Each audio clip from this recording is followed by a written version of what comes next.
Hello there. In this video and in the following ones, I will endeavor to present to you the Rules for Discernment of Spirits by St. Ignatius of Loyola in contemporary language and expressions. I also would like to be able to address some of the questions that probably came up as we are getting familiar with the rules for discernment. And therefore, I'm going to be presenting the rules for discernment not in a chronological order, meaning to say following the rules by the number. Rather, I shall focus on related themes within the rules of discernment of St. Ignatius. In this video, we will address the questions, what causes desolation and what to do when in desolation. So what causes desolation and what to do when in desolation? The questions that probably emerged as we were reading through these portions of the discernment of spirits are the following. Am I a bad person if I experience spiritual desolation? Do I consider myself a failure when I experience spiritual desolation? Is there something wrong with my person if I experience spiritual desolation? Can I control matters, circumstances, so that I do not have to experience spiritual desolation? Is spiritual desolation in itself bad? First, let's establish what is spiritual desolation and what it is not. Spiritual desolation is characterized by our relationship with God. So when we talk about spiritual desolation, we are talking about what is happening in our relationship with God. We are not talking about our emotional state. So does God feel far away? Is prayer dry, difficult, and unappealing, and we are tempted to abandon or lessen our faith practices? If this is what we are experiencing, then we are in a state of spiritual desolation. Ignatius tells us that times of spiritual desolation are abnormal. Mark that. There's nothing wrong when you're experiencing spiritual desolation. Spiritual desolation are a normal, times of spiritual desolation are a normal part of the spiritual journey for those moving towards God. Ebbing and flowing between periods of consolation. So our experience with God is characterized by ebbs and flows that include spiritual desolation.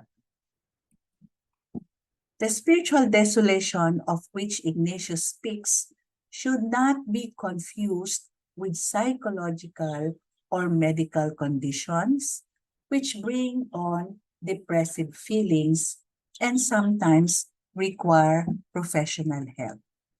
So they are not to be confused with psychological or medical conditions. Spiritual desolation can occur with or without concurrent psychological or physical desolation. So while it is not the same as psychological and medical conditions, it can occur in their absence or they can occur in their presence.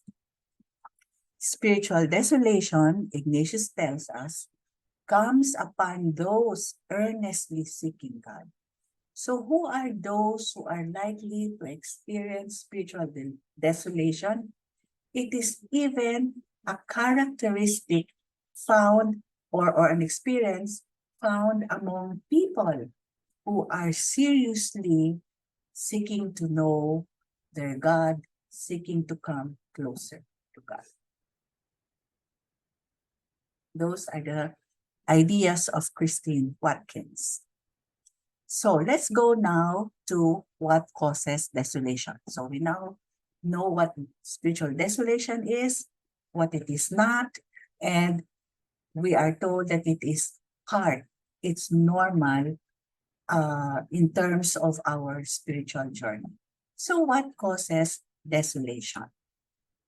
The first is because we have become negligent in our spiritual exercises.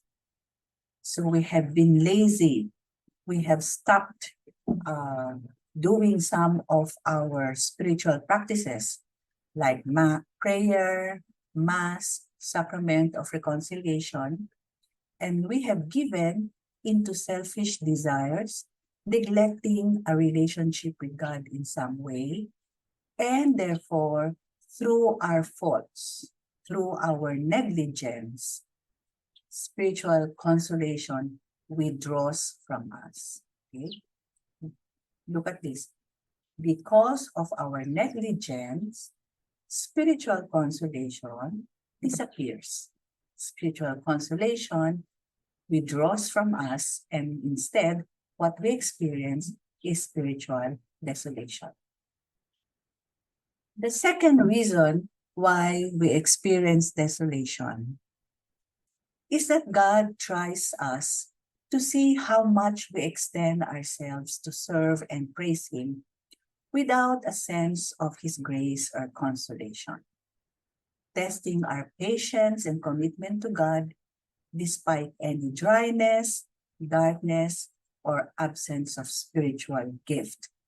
So, do we maintain our service of God, our praise of God, because we experience corresponding good feelings and consolations?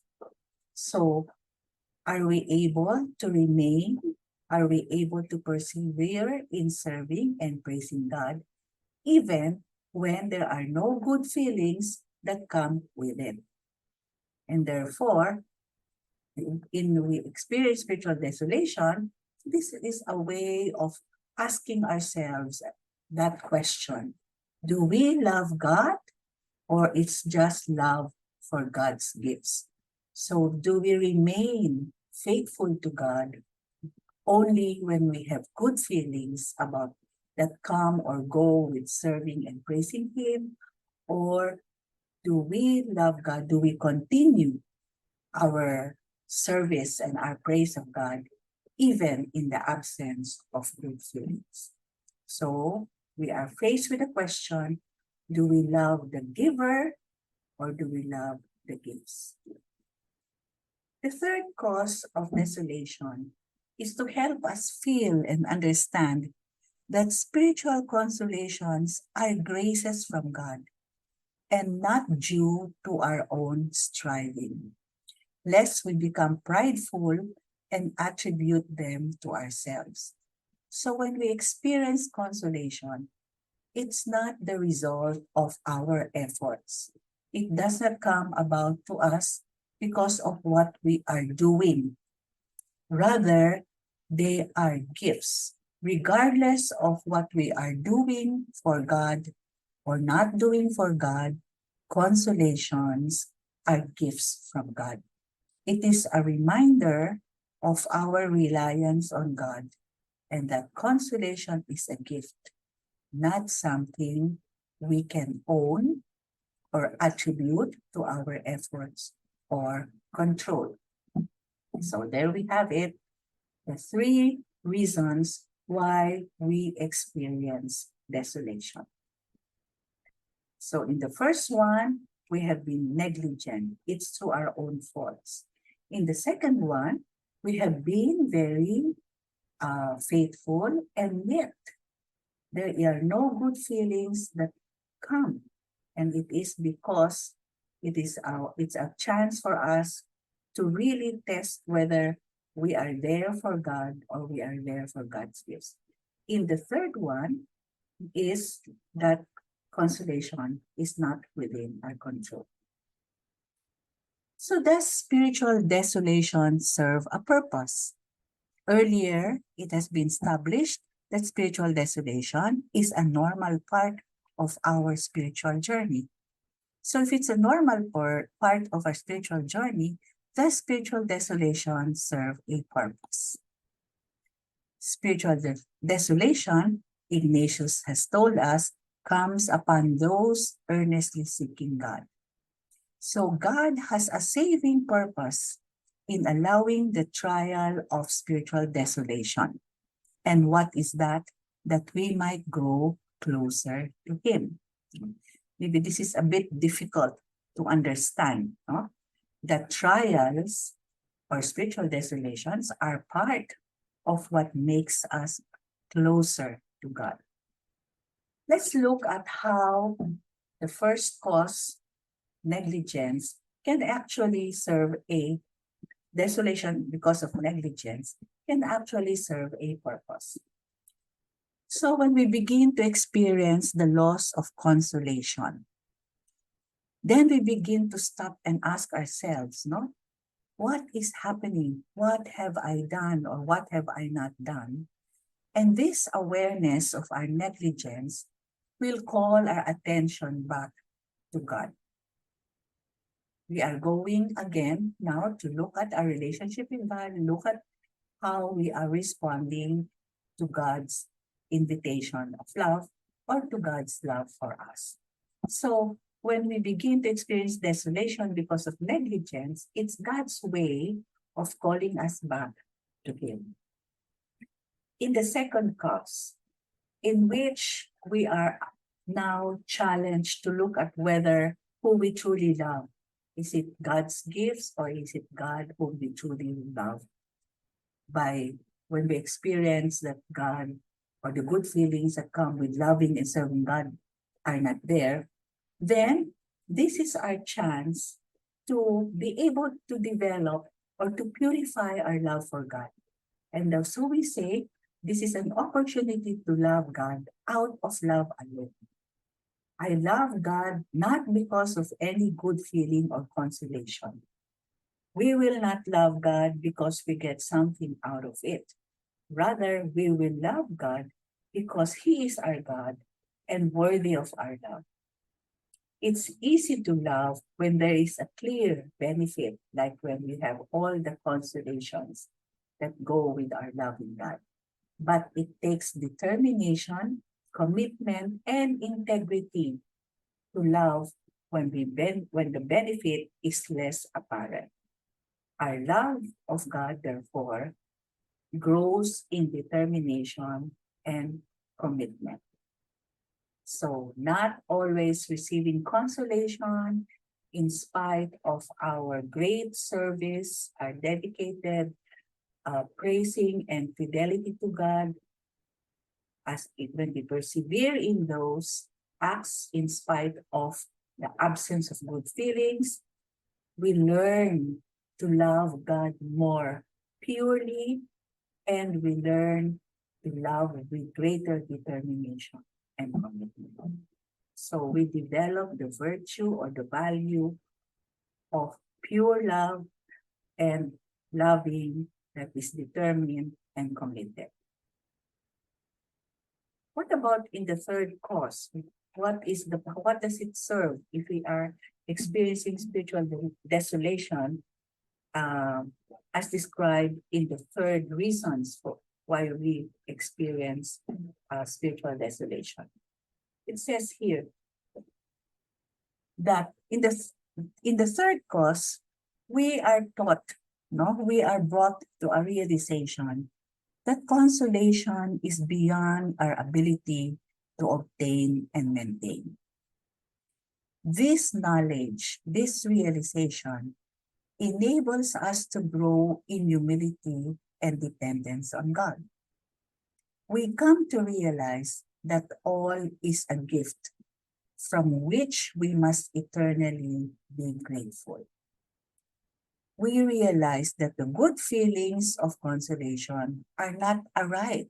We cannot demand that of God. Hey God, here I am, your faithful servant. Why are you not consoling me? No?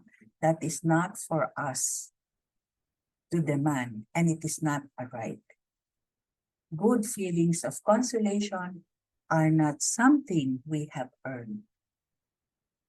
We cannot control, no? We cannot control how God is to behave towards us. Just because we are good to Him, we do not expect that He will automatically give us the good feelings. They are not something we deserve. Okay? In fact, many times when we are not faithful, we even experience that in those times when we are not faithful, God is faithful. And then now, when we somehow fail, we expect that God should be consistent in the consolation. So they are something that we do not deserve. We are not entitled to it, in other words. And they are not, the feelings of consolation are not something that we have obtained by our own effort. So this line actually tells us we are not entitled to feelings of consolation. That's not an entitlement.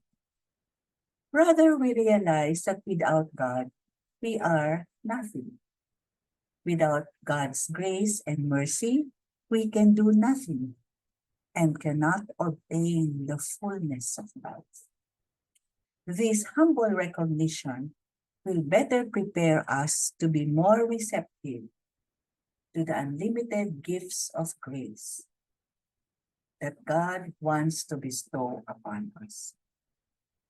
But He bestows it upon us as He wishes in His own time.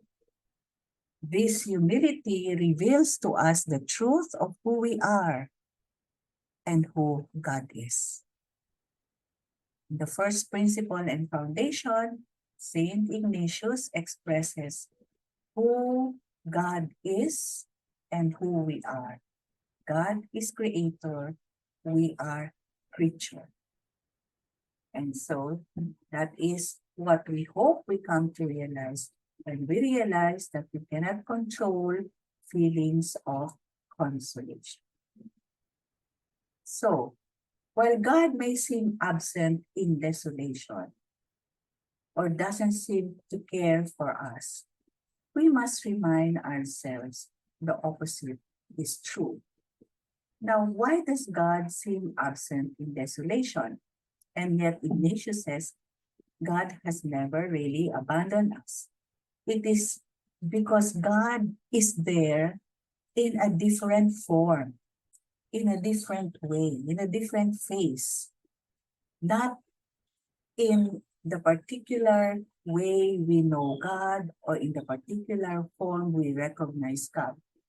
So, if God seems absent, it's not because He is not there, but His presence is in a different, His presence is being expressed differently, not the one that we are familiar or used to. So God is present, still loving us, whether or not we feel that presence in the moment. For instance, in the third cause of consolation, of desolation, how is God's presence there? God's absence actually helps us to grow in our ability to resist and reject desolation. How do we grow in the ability to resist and reject desolation? By being in situations that require us to practice this ability to resist and reject desolation. In God's providence, He gives us the opportunity to grow in our ability to reject desolation.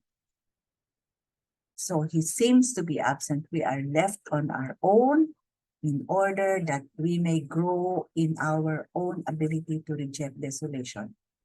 In doing so, we develop a stronger ability to resist and to overcome the trials of spiritual desolation more. So we are being taught what to do when in desolation, how to behave, what dispositions we need to take when we are in desolation. So this is the way to become spiritually mature. Without desolation, we would remain spiritual infants, according to Father Gallagher. So if we always have a God who's there, being protective of us, giving us only good things, making us feel good all the time, no? And yet the reality is there could be trials that will come in our lives. And even in those trials, we need to believe in his capacity, in his presence, and that he is with us. And so, spiritual desolations are those opportunities for us to learn how to mature spiritually by learning the abilities to face spiritual desolation. So though we do not feel it, God is actually giving us all the grace we need to resist the desolation. He will never send us any challenge that we cannot handle with his assistance. Consider, remind us during time of desolation, the words of Jesus to Paul when he said, "My grace is sufficient for you." Consider Jesus' word, "I'm not alone because the Father is with me." These are from the post of Father Richard Conlin. And he says there's a tip when the enemy presents you a litany of spiritual desolation, like you find yourself saying, I can't, stage or litany of spiritual truths. I can resist this trial with the abundance of grace that the Lord is offering me. I can do all things through him who strengthens. So, at times when God is not empowering us through consolation, we are brought to a place where everything within us that opposes God through pride is militated against. And as our great need is exposed to us, we reach out to him in humility. So what is God doing when when he is not empowering us through consolation? He is actually empowering us by giving us the grace that we need to fight the spiritual desolation. And here we learn to trust God, having faced our weakness, that indeed we can do nothing without him. And so rule 7 in one word is trust. So what to do when in desolation? So we have realized that desolation is part of a spiritual journey. We have looked at what causes desolation, what value there is in experiencing desolation. And now, what are the concrete things we can do when we are in desolation? So it's important to note that even if spiritual desolation is necessary for our spiritual growth, in itself, it does not produce spiritual growth. We have to do something to resist spiritual desolation. Because if it's not resisted, it will cause spiritual harm. So when we are in a state of spiritual desolation, we do not simply sit back and wait until it runs its course. No, we have to do something to fight the desolation. Not fight ourselves, but fight the desolation. And so, we would do well to heed the advice of Saint Ignatius, who says in his 6th rule, it is very advantageous to change ourselves intensely against the desolation itself, as by insisting more upon prayer, meditation, upon much examination, and upon extending ourselves in some suitable way of doing penance. So these are the ways by which we can fight desolation. So we will seek to act gently and firmly against the desolation. We do not just allow ourselves to be overcome by the desolation. So how exactly do we work against desolation? But remember the adjectives here. We will act gently yet firmly against the desolation. So simple. If because we are in desolation, we are not inclined to pray because prayer is dry, prayer is not fruitful, we must still pray. If we are feeling lazy, reluctant, let's say, to do anything, then the more we have to take that or to do, to engage in that which we feel lazy to engage in. While we should not run from the pain, no, we are not trying to remove the discomfort here. It also means that we shouldn't be passive. We become active against the desolation by praying more, or it doesn't mean we need to pray, say more prayers, but praying more means we remain faithful to our prayer time, no? Making an examination of our lives. What happened? How did this come about? Is this my fault? Or is this God's way of strengthening me? Okay. So we also engage in caring for ourselves, no? Physically, our bodies, but through exercise and healthy eating. And we may continue to engage or begin to engage in some good works for others. In short, we will move our focus from ourselves to others. So instead of looking at yourself, wallowing in the desolation, we need to do active things in order that the desolation may be fought against. So, in the previous slides, we saw there one of the things we can do in desolation is making an examination of our lives and going back to the causes of desolation. This is one way we can do an examination of our lives. We can begin by looking at why asking ourselves and looking at why am I experiencing desolation. So we just repeat here what we had said earlier. Might it be spiritual negligence? If so, then I know what to address and say, oh yeah, I have been lazy or I have missed this spiritual practice already for a week. No? I've been procrastinating, postponing, going back to it. Okay? Is God drawing you into a new aspect of faith that you are reluctant to face? Is God inviting you to something deeper, to something greater? But you have fears in saying yes to this.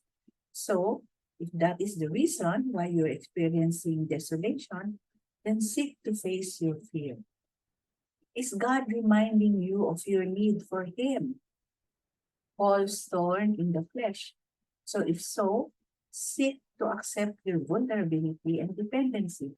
Maybe God is asking you to be dependent on Him, to rely on Him, okay? To let go and let Him be God. Let the control be His, not yours. Okay?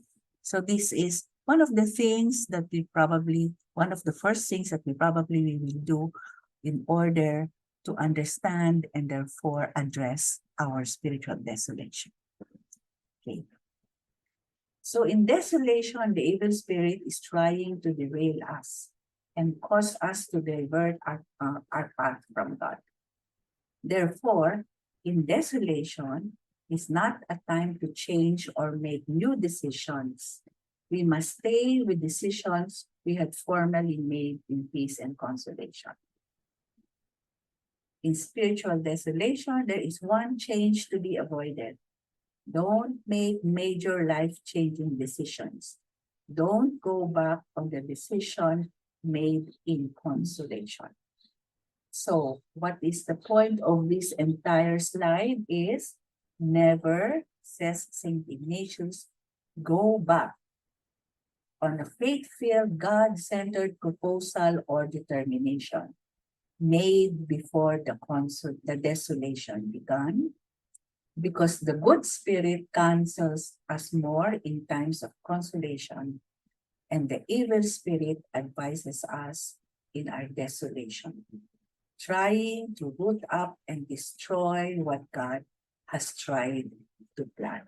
So, we have made a decision to do something for God, and maybe now the evil spirit is bringing about all kinds of anxieties and fears, and therefore you are already ready to, to change your mind about your initial decision. One of the things you should never do in desolation is change that decision. Just take note. I now have doubts whether I did the right decision. Maybe I should change my mind about it.